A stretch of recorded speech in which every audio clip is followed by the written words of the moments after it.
All right, welcome in. Now, before we get started today, I wanted to first say thank you for supporting the show. I've been doing this for about 3.5 years now. The first episode came out in either November or December of 2021. And so I've been around a little bit, haven't been as consistent at releasing new podcast episodes as of late, trying to stick to at least two a month right now. I was doing one every single week, gotten busy with lots of things. My coaching business keeps me busy. In the summertime, the kids got a lot of stuff going on. I'm helping my son's t-ball team, so I'm helping coach there. My daughter has dance. All three of the kids have swim lessons, so it's been very busy. But I did want to say thank you for those of you who have, whether you're new to the show, whether you've been here for the entire 3.5 years, or you just tune in occasionally. Thank you guys so much for being here. Now, with that being said, I did want to throw out there that primarily my business is based off of one-on-one coaching, and so I've done in-person training for about 10 years now, almost a decade, nine or 10 years now, and I've been doing online coaching since 2018, 2019 is when I started getting into that. So that's the primary source of my business. Obviously, the podcast, I believe, can reach a lot of people. It can help a lot of people. I have a Facebook group with over 700 dads in it that it's just another way for me to give value, for me to be able to help you. But if you're interested in working with me one-on-one, I do have a coaching program, and that's where I spend the majority of my time. And so if that's something that interests you, if you're looking to lose weight without having to cook separate meals from your family, if you're looking to just be a better role model for your kids and are wanting to lose at least 15 pounds this summer, go ahead and send me a message. You can find my coaching application inside the show notes here. You can also find Instagram, my email, and everything where you can reach out to me. I would love to have a talk with you if that is something you're interested in. But today we're going to be talking about how to get back on track after a setback. Now, if you've been trying to lose weight, you've been trying to get stronger, or really just trying to feel like yourself again, but life gets in the way, this episode is going to be for you. And so whether you've missed a few workouts, you had a rough weekend, or you feel like you fell completely off, we're going to fix that here today. Now, the first thing I want to jump into is say that setbacks are part of the process. As much as we try to avoid them, it's not if they'll happen, it's when. And a lot of times what a lot of dads do is one of two things after they are faced with a setback. They either beat themselves up or they try and do too much to make up for it. And both of these are going to lead to burnout. So that what we need to do instead is just kind of create a system here to kind of reset. And so we're going to go over the 3-step reset framework. And so what I recommend to every dad I work with when they need to get on track is number one, we're going to reflect without shame. And so this is really difficult, right? It's really easy sometimes to, have a little bit more grace with our kids and maybe our friends and some other people. Even you could be the kindest person in the world, but there's a good chance you're still really hard on yourself. You feel like you should be able to do this. And so I encourage you to reflect without shame. And without shame is going to be the most important part there. And so we're just going to write down, you can use the notes app in your phone. You can use, a notebook. You can just talk this out loud, use the voice recorder on your phone, figure out what threw you off and what was in your control. So write down everything you feel like threw you off. Was it the weekend? Was it holidays? Was it a wedding? What was it? You're at the ball field every single night because you help coach. What was it that threw you off and what was in your control?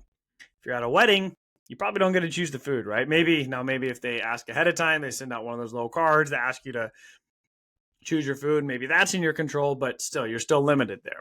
If you're at the ball game, you obviously can't choose what food they sell there, but can you control what you eat before there? Can you control what you eat, what you're bringing there? So figure out what threw you off and what's in your control. So this is going to give you data, right? This is not judgment. This isn't beating yourself up. This is feedback. This is the exact thing I do with my clients is we track steps, we track calories, we track workouts, we track as many things as we can, waist measurements, because we want to have as much data as possible. Now we don't live or die by any of those numbers, the number on the scale, progress photos, all these things. The more data we have though, the better informed decision we can make about what to do next. We want to make the next best move. And the more data we have, we can make them. Now, the same thing goes that I always relate it to finances. My wife and I will be the first to admit, I haven't always been the best at finances. When I was younger, when I was first married, I wasn't great with money. A lot of times I would be, oh yeah, I'm going to be saving more, I'm going to be doing this. And I wasn't tracking anything, right? And it wasn't until I started tracking things, it wasn't until I started being honest about the situation that I was actually able to start saving money. I was actually able to not rack up debts and have to pay off all these things because I had no idea what was actually going on. And this happens a lot of the times when it comes to like nutrition. We feel like we're doing really good. I feel like I'm eating really well. But to say it bluntly, it really doesn't matter what you feel, right? It matters what's actually going on. And so the first part to actually reset when you've gotten off track is to just reflect. Figure out what is actually going on here. What threw you off? What was in your control? This is going to give you data. This is going to help you figure out what you can do to change it. So number 2 here is we're going to reset one habit at a time. Now, I could ask you to go start working out every single day. I could ask you to track every single bite of food that's in your mouth. I could ask you to completely eliminate a bunch of things, completely overhaul your entire life, and you'd probably be able to do it for a very short while. But this isn't realistic. This isn't going to be something you can stick to long term. That's why drastic changes, that's why complete overhauls of your life, that's why New Year's resolutions typically do not last. And so what I do with my clients is we pick one habit at a time that we are going to focus on. And we're going to spend maybe a week or two, typically about 2 weeks on each habit. We're really going to nail that down. And then we're going to pick something else to build off of it. So we don't push it to the side. We don't say, I did this for 2 weeks. I've got it. I'm good to go. We build off of it. So pick your easiest win here. This could be a step goal. This could be planning dinner the night before. You don't need to fix everything. Just pick one thing to get momentum. So right now, based off that list, based off of reflecting of what's actually going on, writing down your situation, what's the easiest thing for you? What's the easiest thing you can do right now in order to get back on track, to gain some momentum? So pick your easiest win. That could be, hitting a step goal each day. That could be right now, you're not sure what you're going to have for dinner. Spend the next 5 minutes figuring that out. That's how you get back on track. You take it one step at a time and you build from there. So number 1 is reflect without shame. Number 2, reset one habit at a time. And then number 3, recommit with structure. You don't want to wing it. You want to put your workouts in your calendar, prep food before the day starts.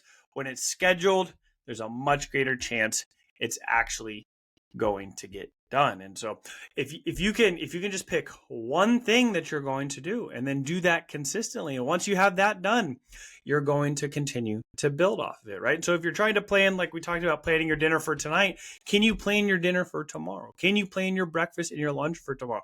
Put it in your notes app of your phone, put it in your calendar so you have an idea of what's going on. What I do with my clients all the time is, it doesn't matter to me when they do their workouts. If they want to do them Tuesday, Thursday, Saturday, great. They want to do it Monday, Wednesday, Friday, awesome. If they want to do it Monday, Thursday, Saturday, that's great too. Whatever's going to work for you. But what I do is I try and get an idea of when they're going to work out, and then I actually put those in the calendar for them. Not because they have to do it on that day. They're welcome to move them around, but it gives them some structure already. If they wake up Wednesday morning, they look at their calendar, they say, okay, I've got this habit to focus on today. I've got this workout. Now they've already started planning their day. Ideally, they do that the night before. So then they already know what's going to happen. So they just wake up and all they have to do is actually do it. Now they don't have to think about it. That's why they hire me. So I can take out a lot of that guesswork. So I can do some of that work for them. So they don't have to constantly stress about their meals. They don't have to constantly stress about their workouts, right? I'm taking away all that guesswork from them and creating it for them, making their life much easier. And so that's how you can make your life much easier too. If you're not, lunch always throws you off, dinner always throws you off, start planning it today. Figure out what you're going to eat, put it in MyFitnessPal already, track those calories, have them accounted for. And then tomorrow, all you have to do is just prepare that meal. You already know what it's going to be. And so step 1, we're reflecting without shame. Step 2, reset one habit at a time, and step 3, recommit with structure. Now, I could give lots of stories about how this has applied to my clients' lives, but I wanted to share a story very recently that applied to my own life here. And so, as I mentioned earlier, summers kind of throw me off a little bit because during the school year, I'm training in person. I have online clients, and I actually teach as well. So I teach at a school remotely. So I teach from home. It works very nicely with everything else going on.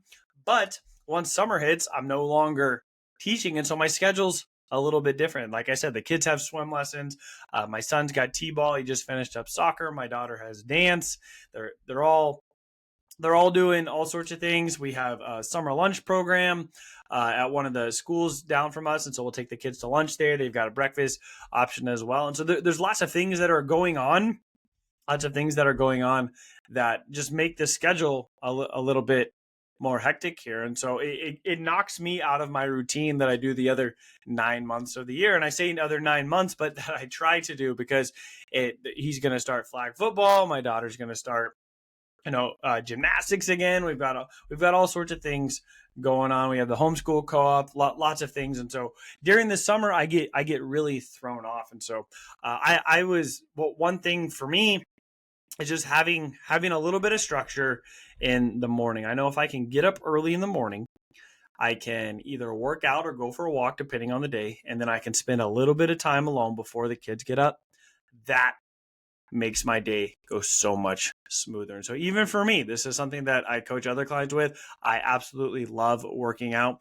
There are days where it still does not happen because I do not plan ahead properly. And a lot of that comes back to not just, actually probably more importantly, not just getting up, but going to bed at the right time. Because if I stay up too late, I'm going to be tired in the morning. There's a much greater chance that I'm not going to want to get up. I'm not going to want to work out. I'm not going to want to go for a walk. I'm not going to want to, get the things done get the things done that I know I need to in order to make the rest of the day go smoothly. And so for me, that one habit, that one keystone habit that's going to help build momentum is getting to bed at a decent hour. Now we can break this down and figure out what's going on. Like, are you watching TV? Are you maybe having a little bit too much to drink? What's preventing you from going to bed earlier? And so if what's right now you're saying, right now I just really need to get back into a workout routine. Well, what's preventing that? Are you busy in the evenings? Are you going to bed too late? You kind of have to reverse engineer and figure out and go backwards. But typically it works on one thing.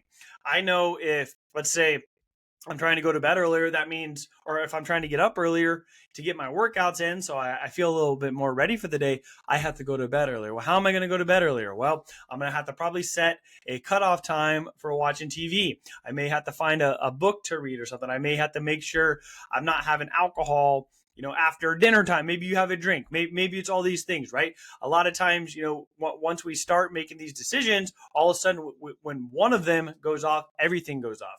You ended up telling yourself you weren't going to drink after 8 o'clock. You had one drink, which led to two, which led to a snack, which led to a third while you were having that snack. Now you're going to bed late. Now you're not getting up early. Now you're missing your workout.